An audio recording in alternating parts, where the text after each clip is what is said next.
Welcome back to Inside the Lines. It's been a minute. Happy New Year to everyone. Exciting things to come this year. Lots going on. We had our college football playoffs last night.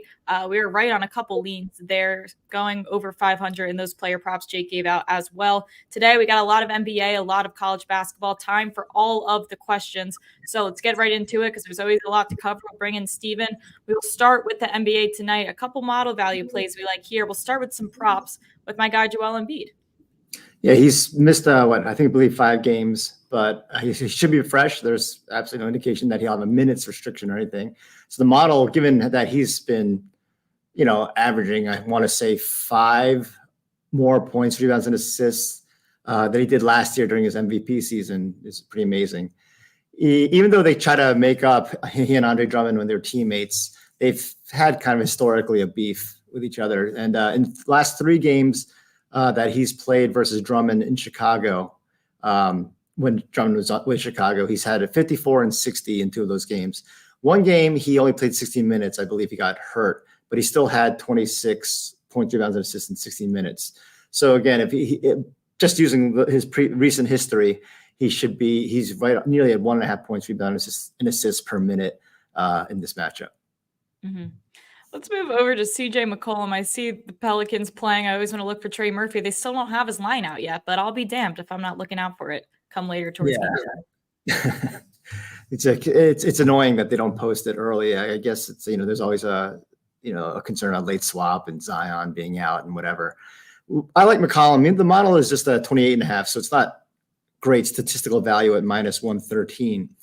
But I like the fact that we have him slightly over in all 3 categories, which is why we're picking this points, rebounds, and assists. The over is 31 and 20 in his home games, going back to last year. And he had a dip recently, but in the last 2 games, he's had 36 and 31 points, rebounds, and assists. So he's hot. He had 40 in his last game versus Brooklyn. Again, I was a little too lazy. I didn't exactly look up when that was, but it sounded good to me. And the Nets, more importantly, are allowing 40% three-point shooting on the road this year. So hopefully that leaves McCollum out for not only his own threes, but some Trey Murphy threes as well. Mm-hmm. I see Jake, he was having some technical difficulties, but he's back in StreamYard right now. We can go to his Wemby pick after, but let's head back over to this OKC game versus Celtics. 2 picks here. We don't talk about the spread. I know Scott was asking about Thunder money line here, but we certainly like them with the points. Yeah, this is a big upset play for us. We've been doing well with straight up underdogs on Sportsline recently. I want to say we've hit 4 in a row the last couple of weeks where we've straight up picked usually the home team as a live dog. We like in this situation as well because the lines stay up to Boston. Both teams' injury reports are clean. But Boston, it's a simple math of OKC. The model heavily weights home and away splits for obvious reasons for NBA, large sample sizes of both, and usually some interesting things come out of there. And even though Boston's a very good road team, 10 and 6, 6 and 8 against spread with a +7 point differential, OKC's an even better home team, 13 and 5 straight up against the spread and +8 point differential. And the hidden number that people may not focus on is turnover margin specifically. Boston turns the ball over slightly more than their competition on the road. But they don't force a lot of turnovers. They have good defensive players, but they don't actually go force a lot of turnovers. Toronto only turned the ball over 4 times against them. Sacramento 7 times, 10 times by the Clippers.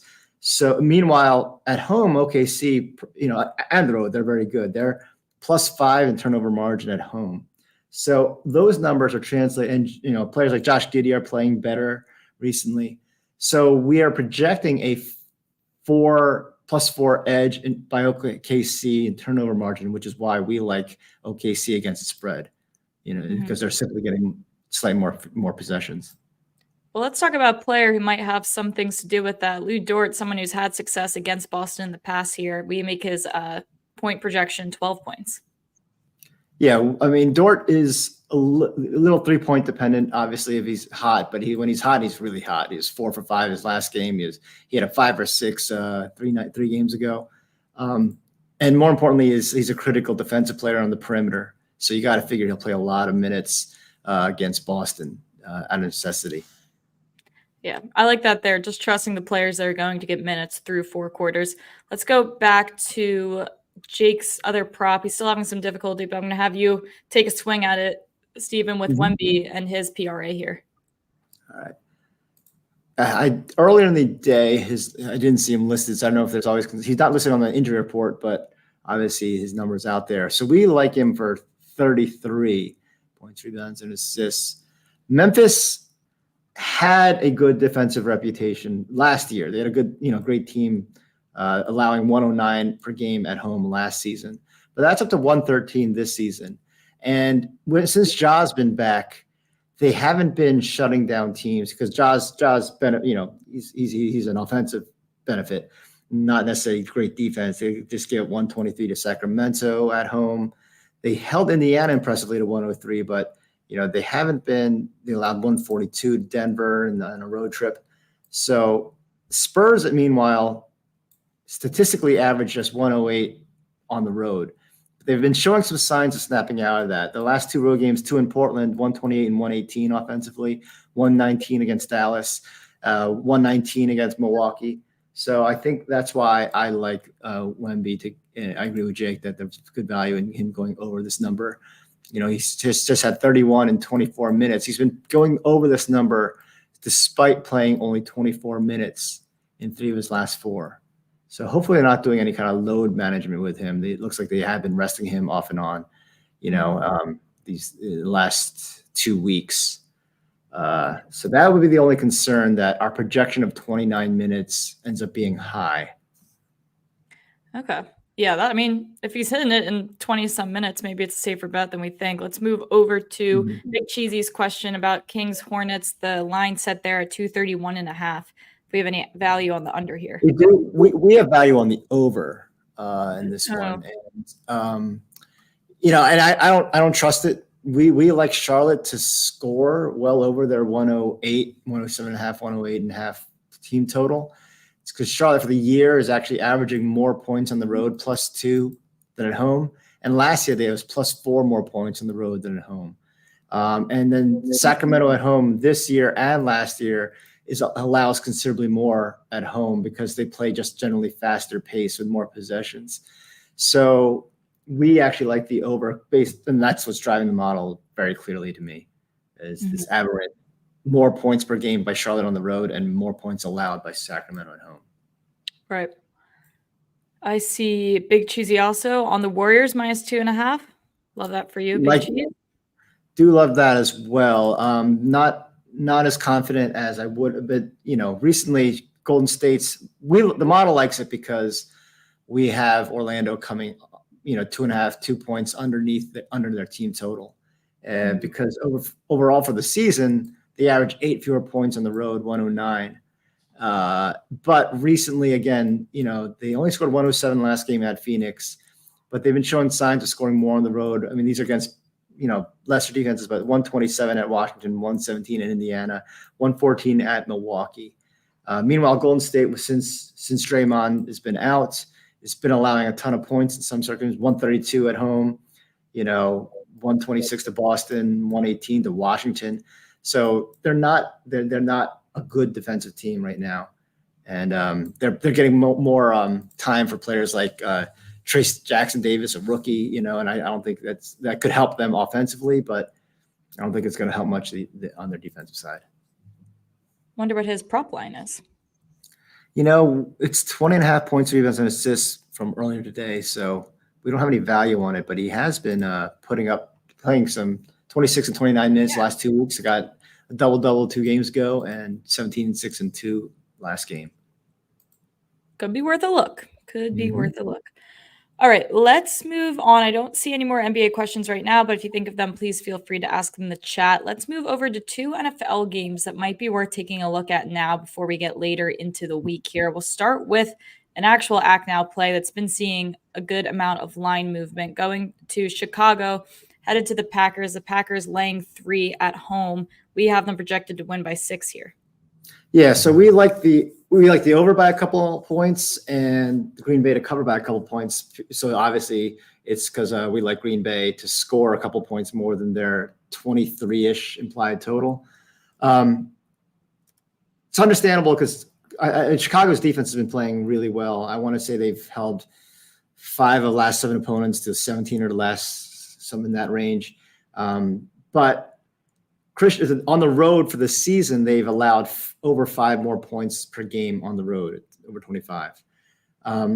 Also, Green Bay, Christian Watson's missed a couple of games in a row now. Jaden Reed, Dontavian Wicks, 3 of their would-be starting / heavily utilized wide receivers are all questionable.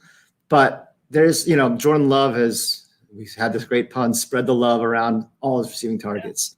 And so between his tight ends, 2 of them, Aaron Jones has been great the last few weeks. Has fresh legs that they're missing huge chunks of time this year. Had 120 yards both the last 2 games on around 20 carries. So in the Sims, we don't see Jordan Love is on a tear, 16 passing touchdowns, just 1 interception in the last 7 games. And that doesn't include a couple rushing touchdowns along the way too, mixed in. So then the model is liking Green Bay in this spot in a critical win and they're in playoff scenario. Mm-hmm. Someone talking about how, as a Packers fan, this is a must win, but statistically, this is also a must win, basically to be in the playoffs, unless you're counting on some bizarre tiebreaker other team scenarios. But this is a must-win situation for this team. 2 other teams that have to win this game to keep any chances of playoff hopes alive is the Falcons going to New Orleans. New Orleans laying 3.5. We've seen a lot of line movement here. Yeah, I'm a little thrown by this one, the fact that New Orleans isn't a heavier favorite. It's down to -3 in spots. So you get, because, New Orleans, Alvin Kamara, I know, is questionable, but, Jamal Williams played okay when he got hurt. They just dominated Tampa Bay. New Orleans hasn't held 2 of their last 3 opponents to 60 or less, fewer rushing yards. The Saints' pass defense has been bad. They've allowed over 300 passing yards the last 2 weeks. But the Falcons, Taylor Heineke is obviously not that great, and also he's questionable. So it's not like Atlanta has the passing game, you would think, to capitalize on the Saints' weakness there. So yeah, I'm a little surprised to see just a -3 spread, but I would get it before it moved off. Mm-hmm. All right, let's head back to the model quick. Another NBA question. Looking back to Kobe White, someone who's gotten some minutes on this podcast themselves here. It seems to be a sneaky player we like to come by. Yeah, I mean, at this point, the model's caught up to his upward trend this year without Zach LaVine. So we don't have any value. Was there a specific prop line? 32.5 points, rebounds, and assists. Yeah. We have it at 31. Again, prop lines tend to be juiced set a little bit higher, than the other way around, because they don't. That's just the nature of betting, and the public is always hammering the over. Mm-hmm. So we don't have anything there specifically. What about Austin Reeves, who's playing tonight as well, isn't he? The Lakers aren't playing. Are they playing tonight? I don't think they are. Actually, no, I made that up. I think I was thinking. Just wishful thinking. I just want him and Trey Murphy. I think starting now, the whole year, I'm just gonna bet on the 2 of them and probably profit. Yeah. All right. Anyway, let's move on here. Actually, one more player. The Heat aren't playing tonight, are they? No. Caleb Martin's usually in that mix for me too. Yeah. Same with Nick S.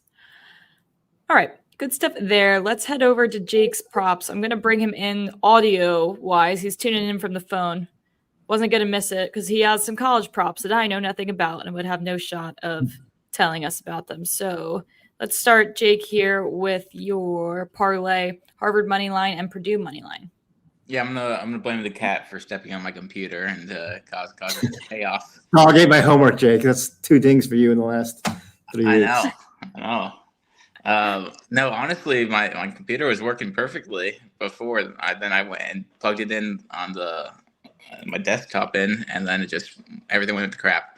But I like this money line parlay here. Purdue is playing a team that Steven grew up rooting for, Maryland, and we have them winning by 7. I just think they're the much better team here. And Harvard, they're playing they're 4.5 point favorites. We have them winning by 10.5. So I think there's just good value on this plus money parlay, which we've been good at this year.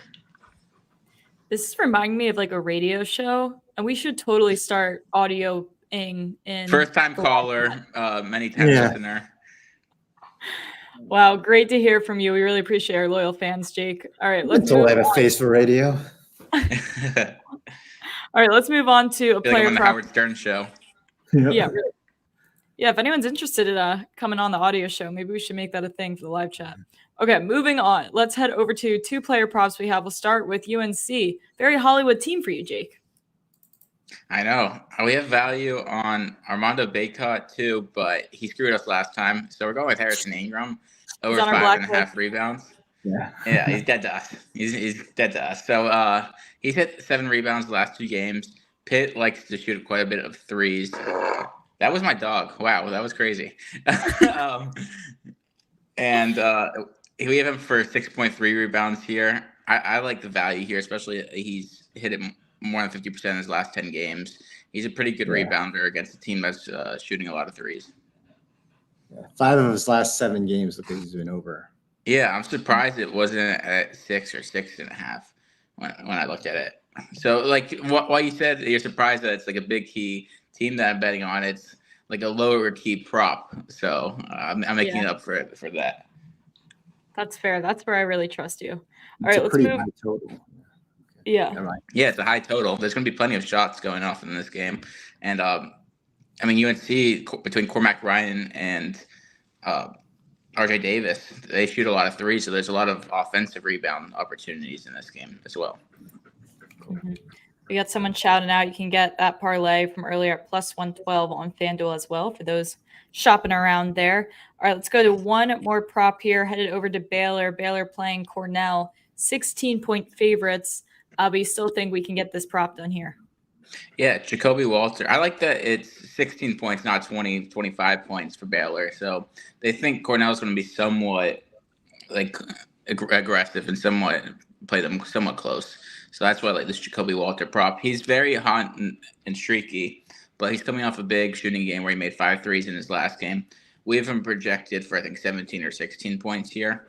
So you're getting good value. I know a lot of places it was up to 15 points, so you're getting half a point value there. But if you do play it at 15, you probably play it like minus 115 and get push insurance as well. But I like 14.5.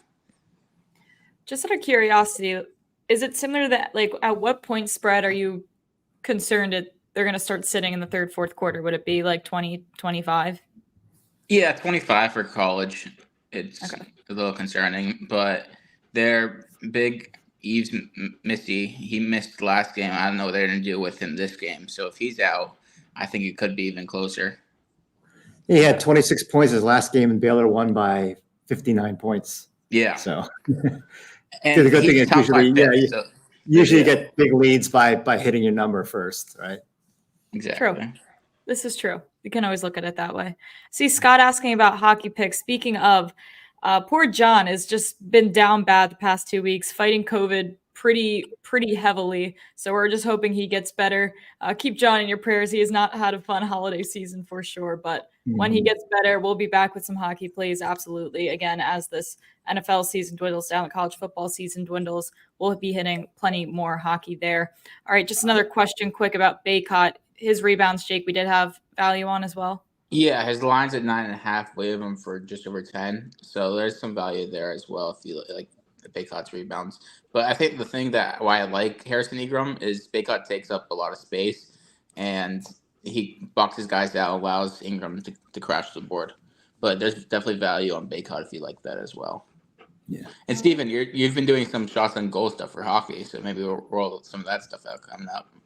Yeah, I'm trying to get my hockey chops a little better, and with our success that some of the guys have had with doing shots on goal, I wrote a little script that allows us to. I'm going to show you if you want to share my screen real quick. We're still testing it out, but basically, what we have is the ability to look at what a player's recently been doing. In this case, looking at the last 3 weeks, what they're projected for, what they average.